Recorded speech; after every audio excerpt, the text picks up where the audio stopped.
variables into it. We talk about human mindsets. You talk about shift, and you talk about system. But I'm not sure whether you're going to segue this to the next question. But I would like to also add to the element where when we look into all of this, I'm not sure whether I'm segueing or you're asking me this question next. I'm jumping the gun. Sure. That we are actually looking at how then do we craft this system. Yeah. Correct? So, I can feel that that's the kind of question that you'll be looking at. And I want to end it with a very simple, I'm not sure whether we can put it up later on, I don't mind sharing this with you, it's a graph. And this graph is what we call the change curve graph. Change curve. Change curve. It's a curve. Okay. It's a curve of a change that goes through 4 stages. Okay? And this is where the money is. This is why you're employing me. I'm giving it to you. Alright? 4 stages. 4 stages. The first stage that any team, whenever you pull them together, goes through is called the awareness stage. This is the best time. This is the feel-good time. This is the time where I'm politically correct. I will not scold you. I will not be angry with you. I'm just like for the first time you meet me or me. Hi, I'm Ivan. Hi, how are you? Everybody is polite. Yeah. Okay, and the awareness stage. And this is a very important stage as well, because this all will actually establish ground rules, okay? What's happening, who's doing what, awareness stage. Moving on from this stage is called the understanding stage. Okay, but it is a very flat curve. It's not a curve yet. Awareness and understanding. So basically, I'm aware that there's a new change. I'm aware that something that's going to be different. And then I move in, I need to learn to understand why I need to change. Awareness stage, you start questioning, but you don't really go backwards, man. You are almost in the state of, well, let's just wait and see. Yeah. Whereas in the understanding stage, there are 2 outcomes. One, you will move towards the next stage where once you understand, oh, I need to change because if I don't change, I'm going to be left behind. Oh, I need to change. I need to move my behavior. I need to wake up earlier. I need to put in more effort. I need to work later a little bit more, and it will change my norms. All right? Because I understand it. Then that's when you really move to the next level. Otherwise, you will drop down to having negative connotation. I don't like it. Yeah. You want me to wake up earlier. Why? I have got to do 3 sales today instead of 1. Why? No, I don't like it. So there is 2 connotation. One, so awareness normally don't, okay? Awareness, they move to understanding. In understanding, they will ask themselves, why? And if I can answer the why properly and if I convince myself, then I move to the 3rd stage, which is buy-in. Buy-in is where we want them to. What is buy-in? It means I'm all in. Committed. Alright, committed. I did mention to you about golf. There's a certain stage where you can either commit and get all in, or if you're not in, you're not in. Okay? So this buy-in stage, this understanding is a very important element for them to either go all in or all out. Okay? And that is why we need to be able to, and most of the team building activities is addressing these 2 stages. So I also always tell my clients that when you want to actually engage with a vendor, a team building expert or team building consultant or team engagement specialist, make sure that he comes to you telling you about this, because he needs to also understand how to take the team from 1 to 2 to 3.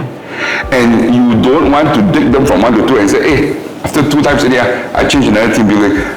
It will not work. Why? Because the first team builder was supposed to take you to level 3, you go and change to another team builder, you will start all of it. So a lot of times you will hear this from people who say that, go for team building program, I've been there, done that before, all the same one. Because you're constantly changing team builders, you're constantly changing vendors from 1 to 2 and 1 to 2. Every time you come in, you go back to 1 and 2. You do the same thing. You do the same activities, you talk about the same things over and over and over again.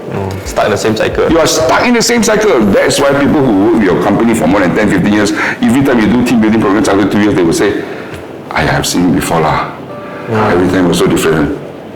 And actually the 3rd stage also have a negative impact if it's not done well at the 3rd stage. That means the person who is bought in will withhold himself from going further it's almost like a delay lah, a delay. It's not that they don't do it, it's just that they delay because they are waiting for other people to catch up. But they will be the ones who you will, these are the 20% who you will always rely on in terms of doing things and getting news because they are already bought in. Yeah. All right? And there's one more final stage. And if you manage this buy-in carefully, and if you get them to really push and really move beyond, they will come to the final stage, which is the ultimate stage called ownership. Stage 1 is awareness, stage 2 is understanding, stage 3 is buy-in, and stage 4 is ownership. Ownership means you don't need to worry. You always want, whenever we ask our CEOs, so what is the outcome? Oh, we want them to have full ownership. So we ask them what is full ownership, they will now be able to explain to you. In fact, I will tell you, what do you want them to be is you, if you are the business owner, correct? Yeah. So which means that, simple question to ask is, how do you become you? Yeah. Then they say, they never become me. If you yourself say that they will never become you, then how do you want to make another you? So in a way, that's why if an organization is not a business owner based, that's why we need to go back to the vision, mission, and values. Yeah. Because the organization is an organism, but it's not a person.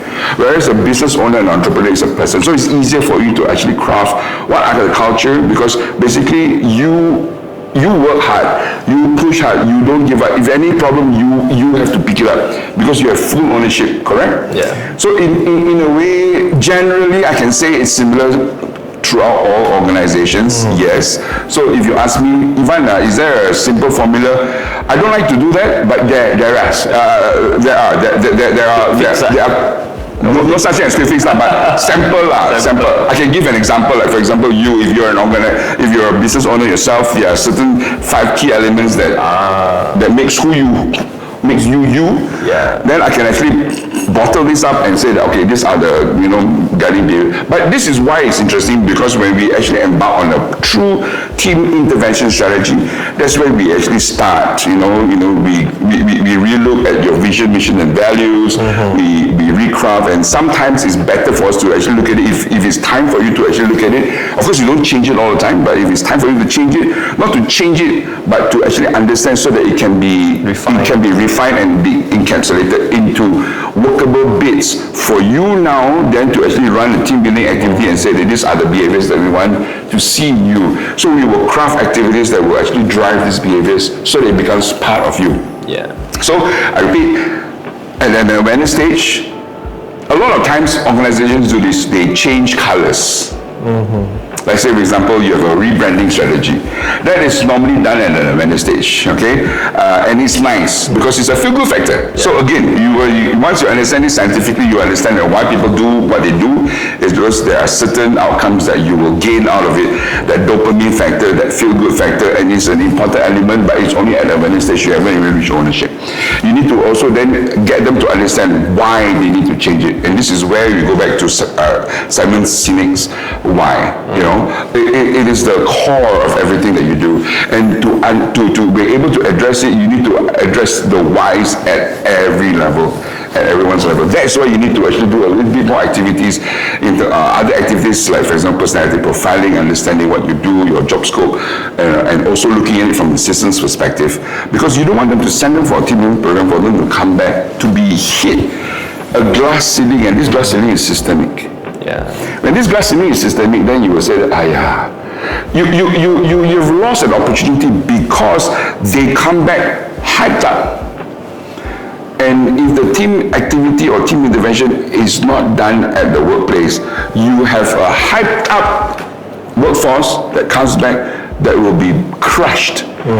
Now you know why your people leave you. Now you know why that certain things don't change, because they will come back and say, nothing changes. Or worse, I've heard before, actually our managers should be sent for these team building activities.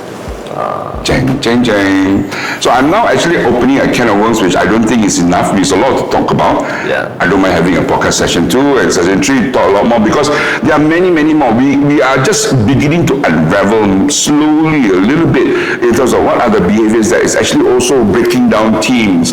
Why our team strategy or our business strategies don't work. It's stuck at the level. So a lot of times leadership development programs and team development programs, they're all interlinked. It cannot be taken in isolation, and that's why it is actually properly to actually look into it in a much more holistic perspective rather than just a team building activity. Yeah. Correct. Yeah. So I've segued to your ending. Yeah. So much thing that you have talked about. Yes. I think I've only just scratched the surface.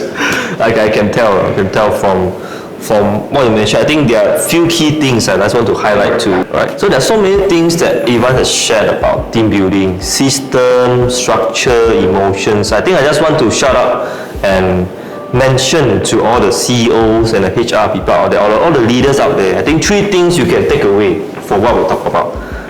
Team building will fail if you only treat it as an event, not a system. Just run events for a hype, it will fail. If you just want to have some emotions, good vibe, rather than structure, crafting it. I think the key word you mentioned is to craft it, not just go out and without a proper objective. Must be well thought out. Must be well thought out. You must craft it. So if you don't craft it, you don't have a structure, it will fail. If you do have ownership, accountability at the end of the day, whether is it at the workplace or during the team building session you're planning, it will fail. So 3 main things I hope it can help you to understand a surface about why we talk about team building doesn't work. Doesn't mean that team building is not good. It's just that it's an activity, a platform for you as a leader, CEO, to really think through what you want for your organization, what you want the culture of the company to be. So there's so many things we can talk about, and that's the end of today's podcast. And before we end, I'd like to share that Ivan is here, our team building specialist. He'll be running a 2-day masterclass on team building doesn't work on his signature Elemental Masterclass series. Coming up very soon in April. Do stay tuned for our Facebook and social media. We'll be announcing more details soon. Thank you again, Ivan. Thank you very much. Thanks for thank you. Thanks for this opportunity. Yeah. We've only just managed to scrape the surface. Just the surface. Hi, I'm Ivan, and after 30 years of being in the industry, running team building activities, programs, as well as corporate consultancy sessions, I've come to realize that team building is not just an event, it is a series of interventions. So come and join me on my Elemental series, talking about team building doesn't work, and I will show you how to craft better team intervention strategies to help you engage with your team and also increase performance and productivity in your organization. If this session makes you feel slightly uncomfortable, I think that is a good sign. It means your mindset has moved beyond activities into design. So for HR, L&D specialists, leaders, managers, CEOs, anyone who is ready to make a change, Ivan's will be running a 2-day masterclass on behavioral design, teaching you how to reframe team building activities into a more deliberate, sequential behavioral system helps you to make the real change you need in your company. More details in the description caption above, and I hope to see you there. Thanks again for listening to SLA Work Smarter Daily. See you next time.